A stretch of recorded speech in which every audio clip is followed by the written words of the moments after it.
গভীর রাত, বিদিশার চোখে ঘুম নেই। সে আয়নায় দাঁড়িয়ে নিজে চুল আঁচড়াচ্ছিল।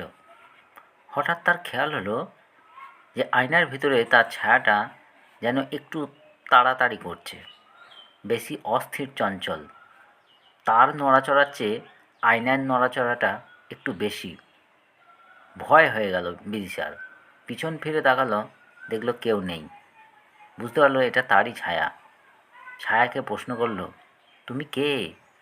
ছায়া তখন হেসে বলল, তুমিও যে, আমিও সে, অর্থাৎ আমিই হচ্ছে তুই। এবার বলল, তুমি এখানে কেন এসছো? বলছে, ছায়াটা তখন বলছে, আমি তোর জায়গা দখল করতে এসেছি। সঙ্গে সঙ্গে তখন সে চিৎকার করে ওঠে বিদিশা, কিন্তু আশেপাশে কেউ নেই।